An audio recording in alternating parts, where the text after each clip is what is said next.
बिस्मिल्लाहिर्रहमानिर्रहीम। अस्सलाम वालेकुम। क्या हाल है आप सबकी? उम्मीद है कि सब खैरियत होंगे जनाब। और मैं भी अल्हम्दुलिल्लाह बिल्कुल ठीक ठाक हूँ। तो जनाब ये टाइम है तकरीबन 1:30 से 2 बजे का, पौने 2 बजे का।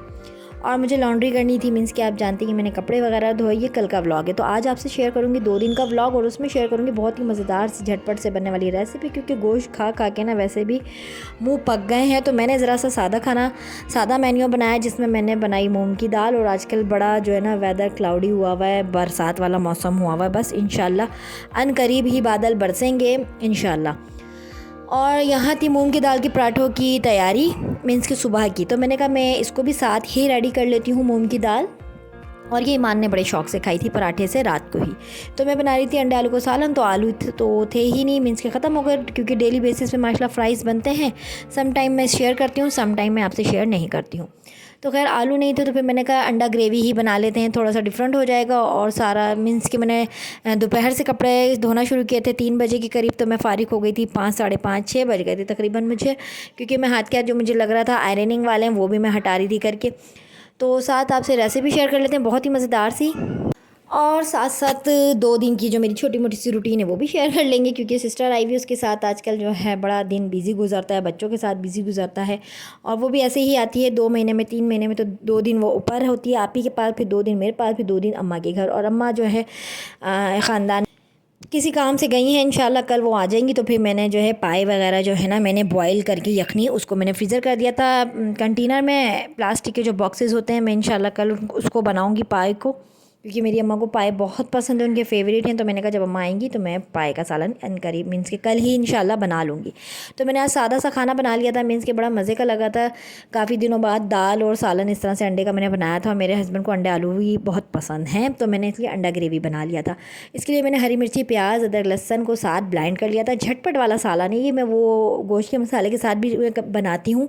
लेकिन आज मैंने क्या किया कि मैंने प्याज, अदरक, लहसुन, हरी मिर्ची, टमाटर को साथ में पीस लिया, साथ में फ्राई किया। अच्छे से फ्राई होने के बाद उसमें मैंने सूखा पिसा हुआ धनिया पाउडर और हल्दी पाउडर डाल के मैं इसको अच्छे से भून रही हूँ। लास्ट में मैंने इसमें क्या किया कि मैं जो है ना इस तरह के देसी खानों को थोड़ा सा रेडीमेड टच देने के लिए कि शान का पैकेट में ज़रूर यूज़ करती हूँ। तो यहाँ मैंने तंदूरी का और कोरमा मसाला दोनों का 1 चम्मच लेके 1 टेबलस्पून दोनों का, और दही में मिक्स करके साइड में मैंने घोल बना के रख दिया था। दही के साथ के मसाला अच्छा सा भुन जाएगा, तो लास्ट में मैंने दही ऐड करना था। तो 1 कप पानी डाल के मैंने ग्रेवी को छोड़ दिया अच्छे से गलने के लिए, ताकि उसका कच्चापन प्रॉपर निकल जाए। साथ ही मूंग की दाल को मैं विदाउट प्याज के बनाती हूँ। वो किस तरह से कि मैंने टमाटर ले लिए, हरी मिर्ची का पेस्ट और अदरक लहसुन को साथ में फ्राई किया। टमाटर का छिलका गल जाए करके, सॉफ्ट हो जाए टमाटर, उसमें 1/2 कप पानी डाल के गलने छोड़ दिया।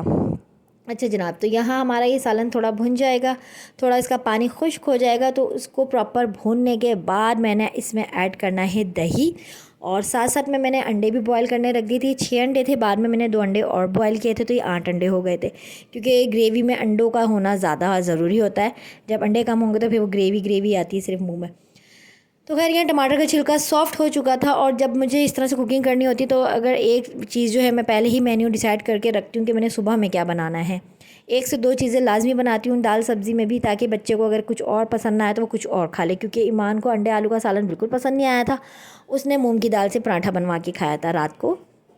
तो यहाँ कुटी हुई लाल मिर्च और हल्दी। और वो गलती आप कभी मत कीजिएगा जो मैंने की। मैंने क्या किया, वीडियो के चक्कर में बिल्कुल मेरे दिमाग से निकल गया। जो मैंने एक मसाला मूंग की दाल के मैंने बना के रखा है, जिसमें अजवाइन है, ब्लैक पेपर है, भुना कुटा ज़ीरा और धनिया है। भून कर उसको मैंने कूट के पीस के एक साइड कर दिया। ये तो आपने इस स्टेज पर नहीं डालना है। मैंने क्या किया, मुझसे गलती हुई कि मैंने इस स्टेज पर डाल दी, जिसकी वजह से मसाला काला हो गया। आपने क्या करना है, अच्छे से भुनाई करनी है मसाले की। हल्दी और चिली फ्लेक्स मैंने इसमें डाला है, कुटी हुई लाल मिर्च और हल्दी। और सिर्फ टमाटर है, अदरक लहसुन है, हरी मिर्च है। उसको अच्छे से भूनने के बाद मैंने डालनी थी दाल की जगह मैंने ये स्पाइसेस डाल दिए, जो कि मैंने लास्ट में डालने थे दम पे। जब दाल दम पे आ जाएगी तब आपने ये स्पाइसेस डालने हैं, ठीक है। आप ये गलती मत कीजिएगा जो मैंने की। मैंने वीडियो के चक्कर में भूल गई, तो मुझसे ये हो गया। खैर इसके बाद कुछ तो मैं कर नहीं सकती थी। देखें काला हो गया ना, क्योंकि इसमें ब्लैक पेपर डाला हुआ था। तो आपने क्या करना है, सिर्फ टमाटर, अदरक, लहसुन, हरी मिर्ची को अच्छे से सॉफ्ट करके भूनना है, छिलका रिमूव कर देना, उस पर दाल डालनी है, हाफ कप पानी से दाल को दम में ही गलाना है, क्योंकि मूंग की दाल जो है बहुत जल्दी सॉफ्ट हो जाती है। माश की दाल के दाने तो फिर भी खड़े खड़े रह जाते हैं। और ये देखिए मैंने बिल्कुल हाफ कप पानी होगा, इससे मैंने इसको दम में गला लिया। और साथ हमारा यहाँ पर जो है ग्रेवी भी रेडी थी, तो मैंने यहाँ पर इसको रेडीमेड टेस्ट टच देने के लिए दही का इस्तेमाल मैं ज़रूर करती हूँ अपने रेगुलर बेसिक खानों में भी, चाहे 2 चम्मच ऐड करूँ और शान का मसाला हाफ़ चम्मच या इस तरह से कुछ करके यूज़ करती हूँ। लेकिन इसमें मैंने 1 चम्मच कौरमे का और हाफ़ चम्मच तंदूरी का दही में अच्छे से फेंट के यूज़ किया। देखिए कितना ज़बरदस्त सी हमारी ग्रेवी होगी, मेल्टेड ग्रेवी, बिल्कुल मेल्ट हो गया, यकजान हो गया सारा का सारा मसाला। ये देखिए कितनी स्लो फ्लेम पे ये दम पे आई है दाल, 30 मिनट में ये दम पर आ गई थी। मैंने एक जोश दिला के इसको बिल्कुल मीडियम फ्लेम पे बनाया, तो दाल के दाने, मूंग का दाल का दाना बहुत जल्दी सॉफ्ट हो जाता है। और चम्मच बार बार मत चलाइएगा, जिससे क्या होता है दाल का दाना बिल्कुल मतलब बिल्कुल पिस जाता है, मैश हो जाता है। तो यहाँ मेरा अंडा ग्रेवी का सालन भी रेडी था और मूंग की दाल भी रेडी थी, जिसके मैंने जो है ना नेक्स्ट डे पराठे बनाने थे सुबह नाश्ते में। और वो क्लिप मेरा ना मिस हो गया इसमें से ना, और मिस हो गया मीन्स कि डिलीट हो गया। एक ही नन्ना सा क्लिप बनाया था मैंने सुबह नाश्ते में, वो भी मिस हो गया। तो खैर इसका मूंग की दाल का पेस्ट तो रखा हुआ है, तो मैं इंशाल्लाह नेक्स्ट व्लॉग में शेयर कर दूँगी और उसको मैं किस तरह से बनाती हूँ। अच्छा सॉरी, मूंग की दाल में मैंने जो है ना, आपने जब ये दम पे आएगी ना मूंग की दाल, तब आपने वो मसाला डालना है, ब्लैक पेपर, अजवाइन और सूखा भुना धनिया और ज़ीरा, ठीक है। उसके बाद आपने कसूरी मेथी डाल के दम लगा देना। और ये जो अंडा ग्रेवी सालन है इसमें भी कसूरी मेथी जाती है और बहुत मज़े का फ्लेवर आ जाता है। लेकिन मैं जो है इस पॉइंट पे आपने डालना है दरदरा सा जो मैंने कूट के रखा था मसाला, जो मैंने स्टार्टिंग में डाल दिया। और फिर कसूरी मेथी, हरा धनिया, हरी मिर्चें, और ये देखें स्लो फ्लेम पे ही कितनी अच्छी इसकी ग्रेवी ऑयल जो है सेपरेट हो गया। तो मूंग की दाल के पराठों में अजवाइन का फ्लेवर, मेथी का फ्लेवर कचौरियों में बहुत मज़े का लगता है। पराठों में स्पेशली मेथी का फ्लेवर, कचौरियों में अजवाइन का फ्लेवर। तो अजवाइन भी इसमें आ गई है, कसूरी मेथी भी आ गया, हरा धनिया भी आ गया, और ये हमारा तैयार हो गया मूँग की दाल, सूखी सूखी जो मूंग की दाल पराठों की जो होती है वो मैंने रेडी करके रखी है। तो इस पॉइंट पे आपने ये देखें हमारी ऑयल जो है सेपरेट हो गया है अंडे ग्रेवी का। इस पे आपने कसूरी मेथी, हरा धनिया डालना है। कसूरी मेथी का भी एक अपना फ्लेवर होता है, जब इस तरह के आप खाने बना रहे होते हैं तो वो एक अपने ही फ्लेवर आता है। तो ये घर का हमारा आज का जो है सादा सा मेन्यू था। अल्हम्दुलिल्लाह हमने खाना खा लिया था। उसके बाद जो है छोटी वाली सिस्टर नीचे आ गई थी, क्योंकि हानी ने बड़ा उधम मचा रखा था कि आनी कब नीचे आएंगी। खैर वो नीचे आ गई थी, फिर हमने थोड़े गप्पे शप्पे मारे लेट नाइट, जैसे कि बहनों की बातें होती हैं जब हम लोग मिलती हैं 2 महीने में 3 महीने में। तो एक आध टिप हम तीनों बहनें साथ लगाती हैं, फिर डिवाइड होकर लगाती हैं 2-2 टिप, क्योंकि बच्चे छोटे हैं और हर बच्चा जो है अपनी प्राइवेसी मांगता है। क्योंकि मेरे बच्चे छोटे हैं, बड़ी वाली सिस्टर के बच्चे थोड़े बड़े हैं और इस वाली सिस्टर के बच्चे बिल्कुल ही छोटे हैं। खैर यहाँ मैं आपसे शेयर करूँगी तरबूज की एक टिप, और ये भी मैंने आगे कहीं देखी थी, तो मैंने कहा चले मैं एक्सपीरियंस करती हूँ ये बात वाकई सच है कहीं ना कहीं या फिर ऐसी। क्योंकि हम दबा के जो है इस तरह से दबा के तरबूज को चेक करते हैं कि तरबूज रसीला मीठा है कि नहीं है। तो यहाँ मैंने देखा था कि मैंने कहीं सुना था या देखा था कि आप जब बड़ा तरबूज ख़रीदें तो एक छोटा सा नन्ना सा पॉइंट होगा और सेम इतना ही बड़ा तरबूज था। तो वाकई ये बात सच है। जब आप तरबूज ख़रीदने जाएं तो तरबूज की दोनों साइड देखें, एक साइड तो डंठल का होता है और दूसरा साइड होता है बिल्कुल बारीक नोकीला। तो यहाँ मैं कबाब दिखा रही थी, कैमरा मेरा हट गया तरबूज की तरफ से। बच्चों के लिए बन रही थी सिंपल सी मैकरोनी, तरबूज पे आ जाते हैं वापस। तो यहाँ आपने ये बिल्कुल छोटा सा डॉट देखिएगा, तरबूज बड़ा है और डॉट जितना ही छोटा है तरबूज उतना ही रसीला और मीठा होगा, ठीक है। तो ये देखिए मैंने कट किया और कट करके तरबूज को मैंने फ्रिज में रख दिया, और बच्चों को मैं शाम को देना भूल गई। खैर फिर मैंने रात के खाने में दे दिया था। और ये व्लॉग आज का है। कल मैंने अंडे आलू बनाए थे और ये व्लॉग आज शाम का है जो मैं आपसे शेयर करूँ। 2 दिन का व्लॉग मैं आपसे शेयर करूँ। तो आज घर में जो है वेजिस भी नहीं थी, सॉरी वेजिस तो थी, चिकन नहीं था, क्योंकि चिकन के साथ बड़े मज़े का लगता है। तो बच्चों ने कहा मम्मी वेजिस मत डालिएगा प्लीज़, आप ना आज वीडियो के लिए इसमें आप कुछ नहीं डालेंगी, आज आप हमें सिंपल बना के देंगी। तो जिस तरह से मैं बनाती हूँ, ब्लैक पेपर, ऑरिगानो, ये जो चिली गार्लिक सॉस है ये, और गार्लिक पाउडर और अनियन, थोड़ा सा हाफ़ अनियन जो है मैंने लिया था, उसको फ्राई किया, गार्लिक पाउडर ऐड किया। उसको जलाना नहीं है गार्लिक पाउडर को, क्योंकि उसका अपना ही फ्लेवर होता है।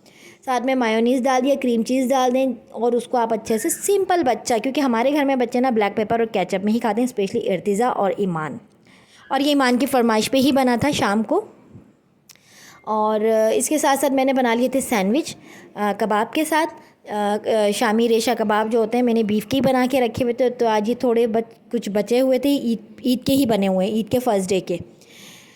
तो यह हमारी सिंपल सी मैक्रोनी मैंने बच्चों को दे दी थी डाइनिंग टेबल पर। और डाइनिंग टेबल पे सम टाइम मैं नहीं भी देती हूँ, क्योंकि मुझे बड़ा इजी लगता है जब मैं तख़त पे लेके बैठती हूँ। मैंने तख़त डाल रखा है अपने लाउंज में, क्यों? क्योंकि बच्चे छोटे हैं तो वो गिराते भी हैं, और कंफर्ट होके मैं तख़त पे बैठ के आराम से मैं उनको अपने निवाले बना बना के दे देती हूँ। छोटी वाली बहन उसकी जो छोटी वाली बेटी है उसके लिए वो साबूदाना जो होता है वो बॉयल कर रही थी, और मैं शामी कबाब फ्राई कर रही थी, और ये छोटी वाली बहन ही फ्राई कर रही थी। तो हमने फिर सैंडविच बना लिए थे शाम को। उसके बाद इसने शामी कबाब फ्राई किए, और बच्चे छोटे ना सम टाइम काफ़ी तंग करते हैं खाने को लेके, तो वो बार बार कुछ ना कुछ ट्राई कर रही थी, कभी साबूदाना कभी खीर, और हर 2 घंटे से वो कुछ ना कुछ उसको, क्योंकि उसके दांत वगैरह भी आ रहे थे छोटी वाली सिस्टर की, जो सबसे छोटी बेटी है, और कभी कस्टर्ड, वो मतलब कुछ ना कुछ वो बिज़ी ही थी।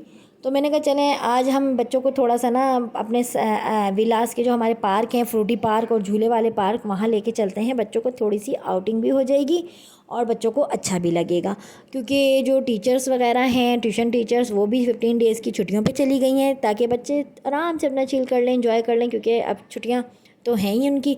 तो कारी साहब तो उनके लेट नाइट आ जाते हैं, मीन्स के 9 बजे तक वो आते हैं। तो यहाँ देखिए जी, तख़त पे बड़ा कंफर्ट एक होता है ना, कि बड़े बड़े आराम से ना कंफर्टेबल होकर बच्चे अपना बैठ गए थे, डाइनिंग टेबल से हट गए थे, और छोटी वाली सिस्टर और मैं भी वहीं बैठ गई थी। तो यहाँ बन रहे थे सैंडविच और ये बन रहा था साबूदाना। और उसके बाद हमने सैंडविच एंजॉय किए। सैंडविच वही सिंपल अंदाज से, कि केचप लगाया, मायोनीस लगाया, थोड़ा सा अनियन रखा उसमें, और क्या कहते हैं इसको, मायोनीस। तो व्लॉग आज इसलिए भी लेट हो गया कि ये आज का ही व्लॉग था शाम का, और शाम को इतना प्यारा समा बन गया था ना बारिश का, बस बारिश हो नहीं रही, और काफ़ी हब्स भी हो गया था, हवा चलते चलते अचानक हब्स हो गया। और मैडम साहिबा ने जो है डाइनिंग टेबल की जो चेयर्स थी यहीं लगा ली, और बड़ा आराम से ना, देखिए छोटे बच्चे जो है ना, बड़ा आराम से माएँ वही करें छोटे बच्चों के साथ जहाँ वो कंफर्ट महसूस करें। डाइनिंग टेबल पे भी खाते हैं, लेकिन आजकल हम लोग अपने रूम में ही ज़मीन पे दस्तरखान बिछा के सुकून से बैठ के खाते हैं। नाश्ता हो, खाना हो, डिनर हो, लंच हो, डिनर हो। तो ये हम दोनों की चाय बन रही थी, और चाय इंजॉय करने के बाद, मैकरोनी और सैंडविच इंजॉय करने के बाद हम चल दिए जनाब बाहर। ये देखिए जनाब कितनी काली घनघोर घटा जो कि मैं आपको दिखा रही हूँ, ये देखिए। और लग रहा था कि हम निकलेंगे, और बड़ी वाली सिस्टर ऊपर टेरिस में ही खड़ी हुई थी, कह रही है तुम लोग निकल रहे हो और बारिश स्टार्ट ना हो जाए कहीं। मैंने कहा नहीं अभी नहीं होगी, लग तो नहीं रहा, क्योंकि हवाएं तो तेज़ चल रही थी और बूंदें भी गिर रही थी। लेकिन हुआ ये कि हम पार्क गए भी, इंजॉय भी किया, और वापस भी आए, और अब तक बारिश का कोई नामो निशान नहीं है। घर आने के बाद जो है मैंने, और बच्चों की एक्साइटमेंट देखें आप, कितना खुश हैं, क्योंकि ज़रूरी नहीं है पैसों से ही इंसान अपनी खुशी तलाश करे, हर चीज़ में आप पैसे ही खर्च करें। कभी कभी आपने सस्ती जुगाड़ी काम भी कर लेना चाहिए। और हमारे तो विला में वैसे ही माशाल्लाह इतने अच्छे पार्क्स हैं। जब से मेरी वॉकर टूटी है ना इर्तिज़ाली की, तो मैं तीनों को ही उठा के आराम से ले जाती थी। अब माशाल्लाह से थोड़े से बड़े भी हो रहे हैं, और तो ज़रा सी हिम्मत भी टूट जाती है। माशाल्लाह वज़न भी हो गया है बच्चों का, उस टाइम छोटे छोटे होते थे, लाइक हनी ईमान जो है 3 साल की, इर्तिज़ा 2 साल का, और सॉरी हसनैन 2 साल का, और इर्तिज़ा 1 साल या 9 महीने का। तो मैं इनको आराम से लेके निकल जाती गार्डन में शाम में, और थोड़ा सा चिल करवा के अपना घर आ जाती थी। लेकिन अभी मेरे लिए थोड़ा सा मुश्किल हो गया है कि वो वॉकर भी टूटी हुई है, तो मैं, और फिर मैं थोड़ा घबरा भी जाती हूँ कि यार ये आगे पीछे ना हो जाए। और आजकल वैसे इतना माहौल ख़राब है, कब मैं आके कुछ ना कुछ अल्लाह ना करे ऊंच नीच हादसा हो जाता है। तो मैं वैसे भी कम ही निकलती हूँ बच्चों को लेके, हस्बैंड के साथ जाना होता है तो जाना होता है, इस तरह से मैं नहीं निकलती। तो मैंने कहा चलो आज छोटी वाली सिस्टर आई हुई है, तो इसको थोड़ा सा बाहर बच्चों को थोड़ा सा आउटिंग करवा लेते हैं, पार्क्स वगैरह में घुमा लेते हैं थोड़ा सा। मौसम भी इतना प्यारा था माशाल्लाह, और बस बच्चों ने एंजॉय किया। फिर हम जनाब आ गए घर।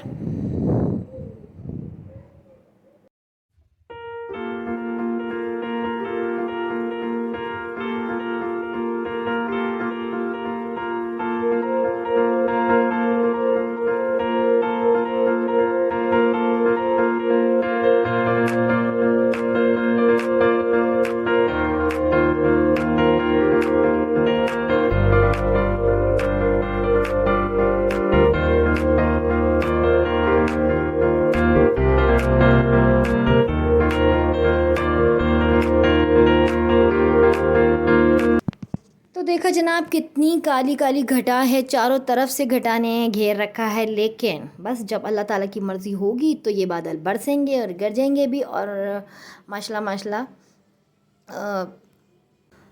हम सभी कराची वाले इस बारिश को एंजॉय भी करेंगे।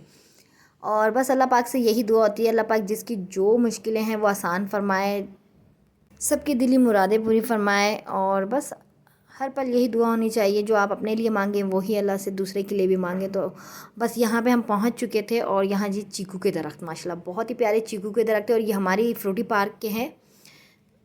और मज़े की बात यह है कि हमारी सोसाइटी में जो फ्रूटी पार्क की पूरी लाइन है, पूरी चीकू, ये इस लाइन में पूरा चीकू लगा हुआ है और इस लाइन में पूरा अनार लगा हुआ है। और अनार छोटे थोड़े साइज़ के हो भी जाते हैं तो माशाल्लाह जो सोसाइटी के ही लोग होते हैं ना, यही तोड़ कर ले जाते हैं। और यकीन करें, जब तक बारिश बरसती है तकरीबन 2 महीने में चीकू अच्छे खासे बड़े बड़े हो जाते हैं। तो लोग, ऐसा नहीं है कि रोक टोक है, कितने लोग ऐसे ही तोड़ कर ले जाते हैं इन दरख्तों से। तो ये एक बड़ी अच्छी चीज़ है सोसाइटी में।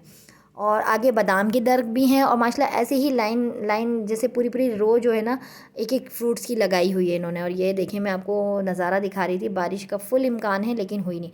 तो बस यहाँ से हम वापस पलट। अच्छा, मज़े की बात, यहाँ पे फूल भी बड़े प्यारे प्यारे हैं, बहुत ही प्यारे प्यारे। स्पेशली ये जो पार्क है ये फ्रूट और फ्लावर्स का ही पार्क है। तो खैर यहाँ से, और यहाँ जो घर बने हुए तो बड़े प्यारे प्यारे फ्लावर्स थे। तो ये मेरे जो बच्चे हैं, शरारती बच्चे हमारे, तो ये फ्लावर्स तोड़ना शुरू हो गए थे। तो फिर हमने इनको दिल बहलाने के लिए, ना चाहते हुए, मेरी कोशिश थी कि जिनके ये हैं हम उनसे पूछ लें, लेकिन मगरिब का टाइम अनकरीब था तो मैंने कहा बस ऐसे तोड़ लेते हैं कि मगरिब के टाइम तोड़ते नहीं हैं। हसनैन काफ़ी ज़िद भी कर रहा था। खैर फिर एक आध तोड़ के हमने इनके हाथ में दे दिया था और फिर बच्चों को चीज़ दिलाते हुए हम आ गए वापस घर पर। और उसके बाद आके मैंने धोए बर्तन धोने के बाद मैंने मीट निकाल के रखा और अब मैंने कुकिंग करनी है।